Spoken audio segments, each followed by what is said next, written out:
ओम नमः शिवाय। हर हर महादेव, जय महाकाल। 12 फरवरी सोमवार, माघ शुक्ल तृतीया है। अगर इस दिन का नक्षत्र देखा जाए तो पूर्व भाद्रपदा है। यह दिन शिव भक्तों के लिए बेहद खास है। क्यों इतना ज्यादा खास है, देखिए ध्यान से समझिए। पहली बात तो माघ शुक्ल का तीसरा दिन है और सोमवार का दिन है। और इस दिन का नक्षत्र देखा जाए तो पूर्व भाद्रपदा है। अगर इस दिन कोई भी व्यक्ति, चाहे स्त्री हो चाहे पुरुष हो, बेलपत्री पर ओम लिखकर उनको समर्पित कर देता है, उसके घर से सारी दिक्कतें, सारी परेशानियां आसानी से समाप्त हो जाती हैं। चाहे उसके घर में कितना ही बड़ी दिक्कत क्यों ना चल रही हो, चाहे उसके घर में कितना ही बड़ी परेशानी क्यों ना चल रही हो, यहाँ तक कि अगर उसके घर में धन से जुड़ी कोई समस्या होगी, उसके घर में धन आ ही नहीं रहा है, या कोई व्यापार है वह चल ही नहीं रहा है, धन से जुड़ी कोई भी समस्या रहेगी आसानी से समाप्त हो जाएगी। और तो और अगर उसके घर में कोई हानिकारक शक्ति का वास हो गया हो, उसके लिए आपके घर में बहुत ज्यादा कलेश चलता हो, बात बात पर झगड़े हो जाते हो, या अगर आपके घर में किसी की नौकरी नहीं लग रही हो, शादी ब्याह ना हो रहा हो, तो भी इन सारी समस्याओं से आप छुटकारा पा सकते हैं। आपको क्या करना है, आज के दिन बस बेलपत्री पर ओम लिखकर विधि पूर्वक भगवान शिव को चढ़ा देना है। मात्र इतना ही करने से आपके घर की सारी दिक्कतें, सारी परेशानियां आसानी से समाप्त हो जाएंगी। पर आपको यह उपाय विधि पूर्वक और सावधानी पूर्वक करना है। इसलिए आपको इस वीडियो में हम इस उपाय को बेहद विस्तार से और अच्छे तरीके से समझाएंगे, ताकि आप करके आपके घर की सारी दिक्कतें आसानी से समाप्त हो जाएं। तो आपको यह उपाय कैसे करना है, कहाँ करना है और इसकी सही विधि क्या है, हम आपको अच्छी तरीके से बताएंगे। तो आपको इस उपाय के लिए सबसे पहले क्या करना है, 3 बेलपत्री लेना है। इस बात का बेहद ध्यान दें, जब आप बेलपत्री लेने जाएं तो बेल महाराज से आग्रह विनती करके तभी बेलपत्री तोड़ें, अन्यथा आप सूर्य उदय होने के बाद ही तोड़ने जाएं। और आप यह देखकर बेलपत्री लाएं कि बेलपत्री कटी फटी ना होनी चाहिए, वह साबुत बेलपत्री होनी चाहिए। अब आपको थोड़ा सा शहद लेना है और आपको थोड़ा सा चंदन लेना है। इन सारी सामग्रियों के साथ साथ आपको 1 लोटा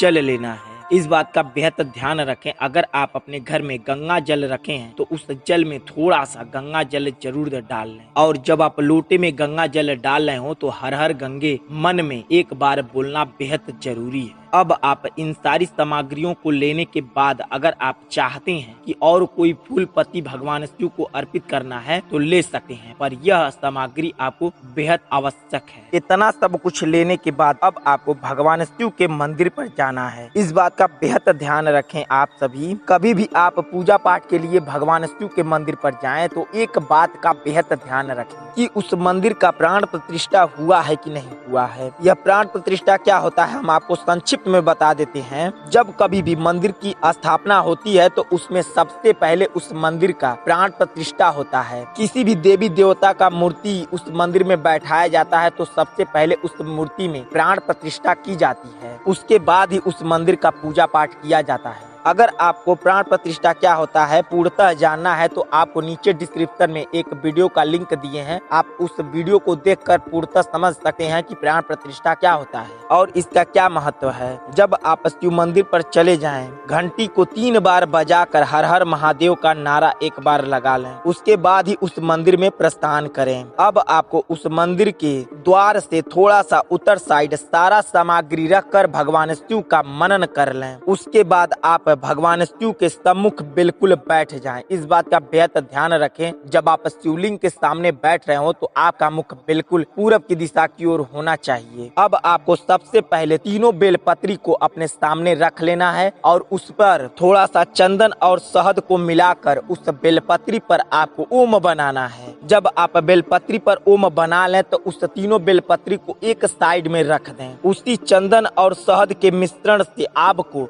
शिवलिंग पर ओम बनाना है। इस बात का बेहद ध्यान रखें, जब आप शिवलिंग पर ओम बना रहे हो तो आपके मन में ओम की गूंज होनी चाहिए और कोई भी अवधारणा आपके मन में नहीं चलनी चाहिए। ओम की गूंज के साथ आपको शिवलिंग पर ओम बनाना है और कम से कम आप 11 बार ओम बनाएं। और ओम कैसे बनाना है इस बात का बेहद ध्यान रखें। सबसे पहले आपको अपनी उंगली पर शहद और चंदन लगा लेना है और 1 बार शहद चंदन लगाने पर शिवलिंग पर आपको पूरा ओम बना देना है। ऐसा नहीं करना है कि थोड़ा सा शहद चंदन लगाएं, आधा ओम बनाएं, फिर लगाकर पूरा ओम बनाना है। ऐसे नहीं, आपको 1 बार शहद और चंदन लगाकर पूरा ओम बना देना है। इतना सब कुछ करने के बाद अब आपको तीनों बेलपत्री उठाना है और अपने हाथों पर रखकर ओम नमः शिवाय का जाप करना है और कम से कम आपको 11 बार ओम नमः शिवाय का जाप करना है। जब आप जाप कर लें तो उसके बाद एक बेलपत्री शिवलिंग के ऊपर रख दें और एक बेलपत्री अशोक सुंदरी की जगह रख दें और एक बेलपत्री जलधारी के बिल्कुल सीधाई पर जहाँ जल गिरता है वहाँ पर रख दें। अब आपको अपने हाथ जोड़कर आंख बंद करके आपकी जो इच्छा है, जो मनोकामना है, भगवान शिव को कह देनी है। अब आप जो कुछ भी फूल पत्ती भगवान शिव को चढ़ाने के लिए लेकर गए हैं वह उनके ऊपर समर्पित कर दें। अब आपको अंत में लोटे का जल लेना है और ओम नमः शिवाय का जाप करके लोटे का जल धीरे धीरे शिवलिंग पर गिराना है। और इस बात का बेहद ध्यान रखें, जब लोटे का जल शिवलिंग पर गिरा रहे हो तो आपको श्री शिवाय नमस्तुभ्यम का जाप करना है। और कब तक जाप करना है? जब तक लोटे का जल पूरा गिर ना जाए। जब पूरा लोटा का जल गिरा लें तो आप लोटा उल्टा करके भगवान शिव के सामने रख दें और वहाँ पर जो आप जलधारी के बिल्कुल सीधाई पर जो बेलपत्री रखे थे उस बेलपत्री को आप उठा लें। अब आप लोटा और बेलपत्री लेकर अपने घर चले आएं। इस बात का बेहद ध्यान रखें कि बेलपत्री जब वहाँ से उठा लें तो आपको बोलना नहीं है। आप इशारे में उनसे कुछ भी कह सकते हैं, पर आप जब जलधारी के बिल्कुल सीधाई वाला बेलपत्री उठा लें तो आपको बोलना नहीं है और तुरंत घर पे आए, जहाँ कहीं भी आप पूजा पाठ करते हो उस बेलपत्री को रख दें। उसके बाद आप बोल सकते हैं। अब आपको जैसे ही शाम होती है, जैसे ही सूर्य देवता डूब जाते हैं, जो लालिमा थोड़ी बहुत छाई रहती है, उसी समय आपको एक दीपक लेना है और उस दीपक